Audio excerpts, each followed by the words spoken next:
नमस्कार दोस्तों, आज सुनेंगे शबरी की कहानी। शबरी एक आदिवासी भील पुत्री थी। देखने में बहुत ही साधारण पर दिल से बहुत ही कोमल थी।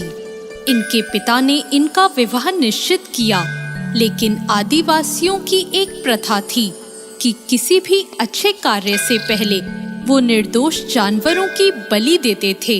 इस प्रथा के लिए शबरी के पिता इनके विवाह से एक दिन पहले 100 भेड़ बकरियां लेकर आए। तब शबरी ने पिताजी से पूछा, पिताजी इतनी सारी भेड़ बकरियां क्यों लाए हो? पिता ने कहा, शबरी यह एक प्रथा है जिसके अनुसार कल प्रातः तुम्हारी विवाह विधि शुरू करने से पहले इन सभी भेड़ बकरियों की बलि दी जाएगी। यह कहकर उनके पिता वहां से चले जाते हैं। प्रथा के बारे में सुनकर शबरी बहुत दुखी होती है और वो पूरी रात उन भेड़ बकरियों के पास ही बैठी रहती है। उसके मन में एक ही विचार था कि कैसे वो इन निर्दोष जानवरों को बचा पाए। तब एकाएक शबरी के मन में एक ख्याल आता है कि अगर वो सुबह होने से पहले अपने घर से भागकर जंगल चली जाए तो इन निर्दोष जानवरों की जान बच सकती है। शबरी भली भांति जानती थी कि अगर वो इस तरह एक बार घर से जाएगी तो कभी भी उसे घर वापस आने का मौका नहीं मिलेगा। फिर भी शबरी ने खुद से पहले उन निर्दोष जानवरों की सोची।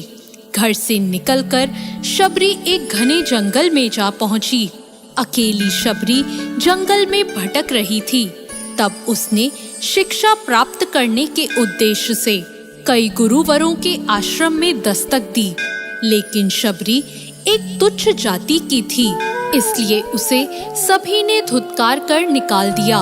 शबरी भटकती हुई मतंग ऋषि के आश्रम पहुंची और उसने शिक्षा प्राप्ति की इच्छा व्यक्त की। मतंग ऋषि ने शबरी को पूरी खुशी के साथ अपने गुरुकुल में स्थान दे दिया। अन्य सभी ऋषियों ने मतंग ऋषि का तिरस्कार किया। शबरी ने गुरुकुल के सभी आचरणों को आसानी से अपना लिया और दिन रात अपने गुरु की सेवा में लग गई। शबरी जतन से शिक्षा ग्रहण करने के साथ साथ आश्रम की सफाई, गौशाला की देखरेख, दूध दोहना जैसे कार्य, सभी गुरुकुल वासियों के लिए भोजन बनाने के कार्य में भी लग गई। कई वर्ष बीत गए। मतंग ऋषि शबरी की गुरु भक्ति से बहुत प्रसन्न हुए। मतंग ऋषि का शरीर अब दुर्बल हो चुका था, इसलिए उन्होंने एक दिन शबरी को अपने पास बुलाया और कहा, पुत्री, मेरा देह अब दुर्बल हो चुका है, इसलिए मैं अपना देह यहीं छोड़ना चाहता हूँ, लेकिन उससे पहले मैं तुम्हें आशीर्वाद देना चाहता हूँ। बोलो पुत्री, तुम्हें क्या चाहिए?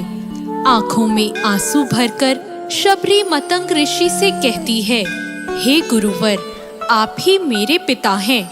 मैं आपके कारण ही अभी तक जीवित हूँ। आप मुझे अपने साथ ले चले।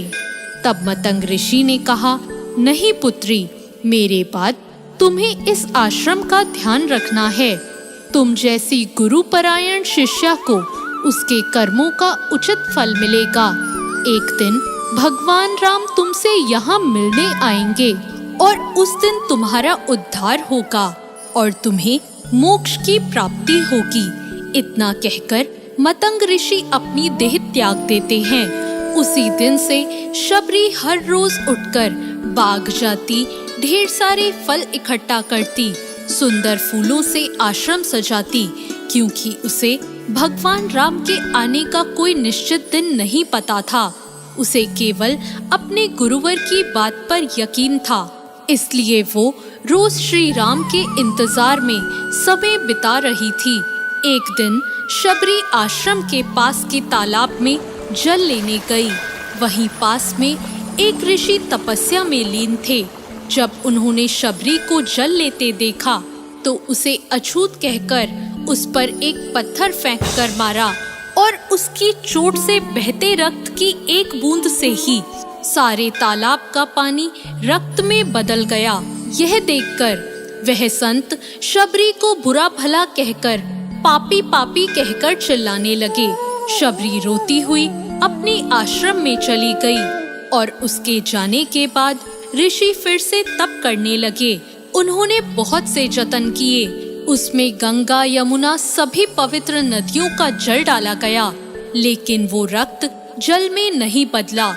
कई वर्षों बाद जब भगवान राम सीता की खोज में वहां आए, तब वहां के लोगों ने भगवान राम को बुलाया और आग्रह किया कि वे अपने चरणों के स्पर्श से इस रक्त को पुनः जल में बदल दें। राम उनकी बात सुनकर तालाब के रक्त को चरणों से स्पर्श करते हैं, लेकिन कुछ नहीं होता।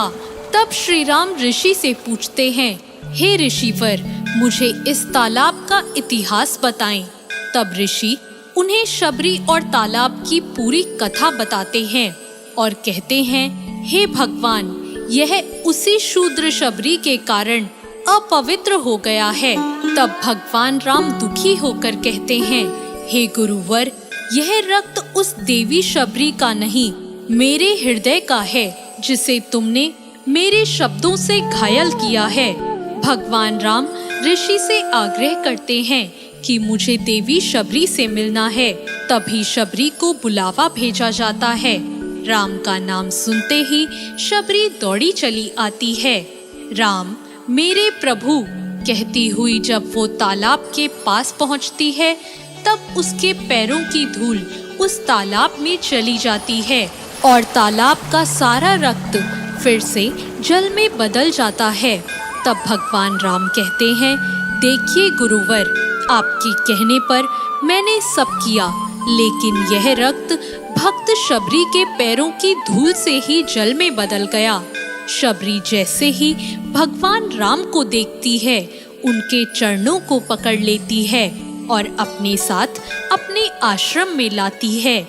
उस दिन भी शबरी रोज की तरह अपना आश्रम फूलों से सजाती है और बाग से चक चक कर सबसे मीठे बेर अपने प्रभु श्री राम के लिए चुनती है। वो पूरे उत्साह के साथ अपने प्रभु राम का स्वागत करती है और बड़े प्रेम से उन्हें अपने झूठे बेर परोसती है।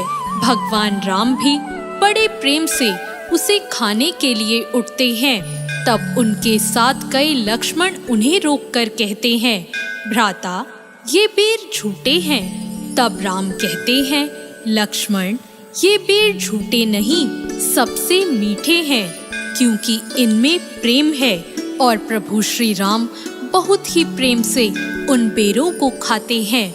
मतंग ऋषि का कथन सत्य होता है और देवी शबरी को मोक्ष की प्राप्ति होती है। इस तरह भगवान राम शबरी के राम कहलाए। तो दोस्तों, कैसी लगी आपको आज की ये कहानी? ऐसी और कहानियों के लिए हमारे चैनल भक्ति ज्ञान को सब्सक्राइब करें। धन्यवाद।